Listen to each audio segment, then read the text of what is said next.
Assalamualaikum warahmatullahi wabarakatuh.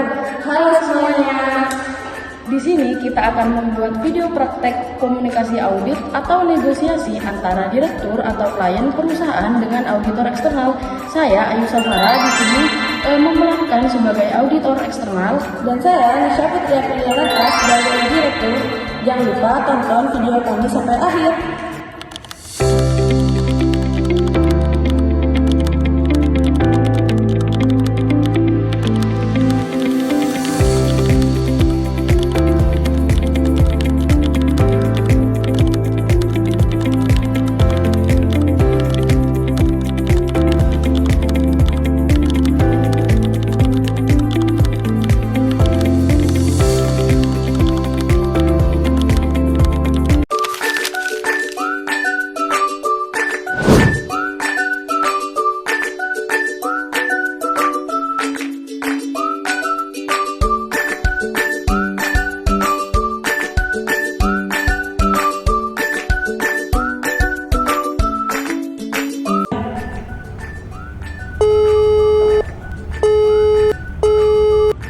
Assalamualaikum, selamat pagi Bu Nesa. Perkenalkan, saya Ayu dari auditor KAP Andalan dan rekan. Apakah saat ini Ibu memiliki waktu untuk membahas beberapa pertemuan awal audit PT Sinar Jaya Manufaktur?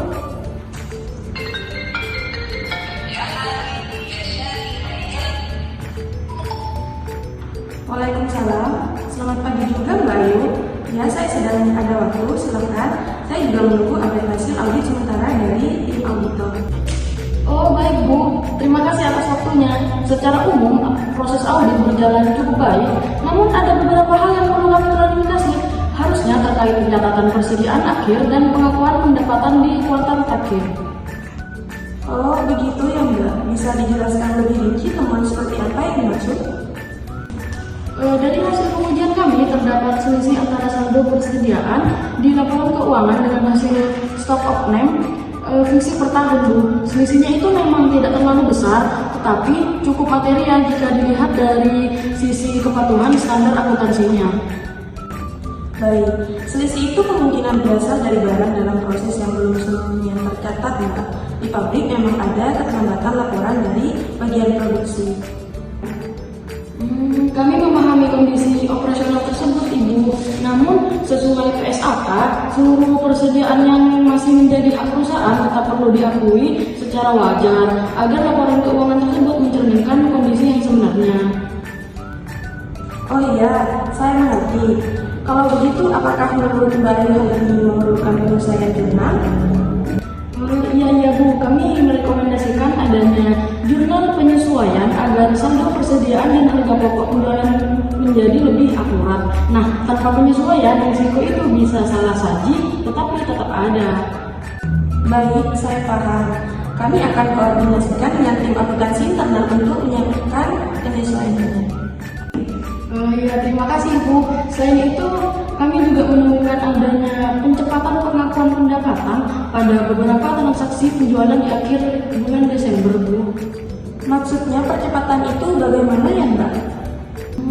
Beberapa penjualan sudah dicatat sepertinya, tapi sebagai pendapatan, padahal barang baru dikirim di awal Januari. Secara prinsip, pendapatan itu seharusnya diakui ketika risiko dan manfaat telah berpindah ke pelanggan. Baik, itu memang kebijakan lama kami untuk mengejar target akhir tahun. Tapi kalau secara standar tidak diperbolehkan, tentu harus kami evaluasi terlebih dahulu. Oh iya, betul Ibu. Dari sisi audit, kami perlu memastikan bahwa laporan keuangan itu tidak overstate pendapatan maksudnya. Nah, hal ini itu juga berpengaruh pada laba perusahaan. Iya, saya juga memahami posisi auditor, namun kami juga khawatir jika laba turun drastis akan berdampak pada kepercayaan investor. Sebenarnya kami memahami kekhawatiran tersebut Bu, namun laporan keuangan yang andal dan sesuai standar itu justru akan meningkatkan kredibilitas perusahaan laporan dalam jangka panjang.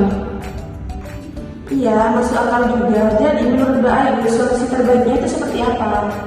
Iya Ibu, solusi dari kami itu sebenarnya kami itu menyarankan untuk melakukan penyesuaian pengakuan, terdapat pendapatan sesuai waktu pengiriman barang, serta memberikan pengungkapan tambahan dalam catatan atas laporan keuangannya.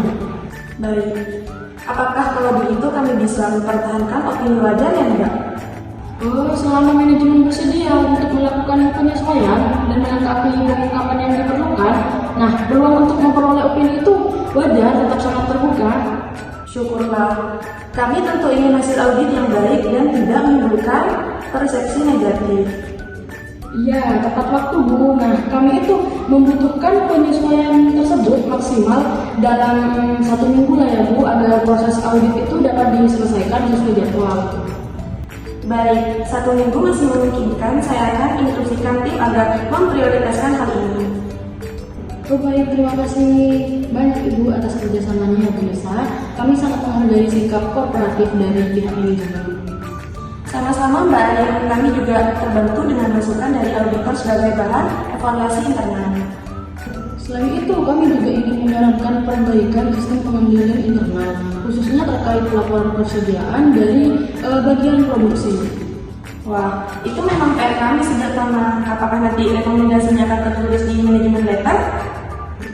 Iya Bu. Nah, semua rekomendasi itu akan kami rangkum dalam manajemen letter agar dapat ditindaklanjuti oleh manajemen ya Bu.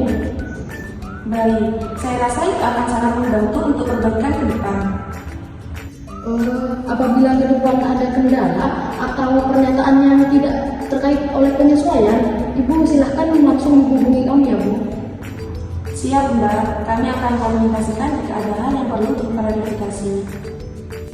Baik Bu Nesa, dengan kerjasama yang baik seperti ini, saya yakin proses audit bisa selesai dengan lancar. Amin, kami juga berharap hasil audit ini bisa menjadi cerminan kondisi perusahaan yang sebenarnya. Baik Bu, jika tidak ada tambahan, saya akan menunggu update penyesuaian dari tim ya Bu. Siap Mbak Ayu, terima kasih atas penjelasan yang jelas dan profesional ini. Baik, sama-sama Ibu Nesa. Terima kasih juga atas keterbukaannya selama proses audit. Baik Mbak, semoga kerjasama kita ke depan tetap berjalan baik ya. Baik Ibu Nesa, selamat melanjutkan aktivitas. Saya akhiri panggilan ini ya Bu. Assalamualaikum. Waalaikumsalam, terima kasih ya Mbak Ayu.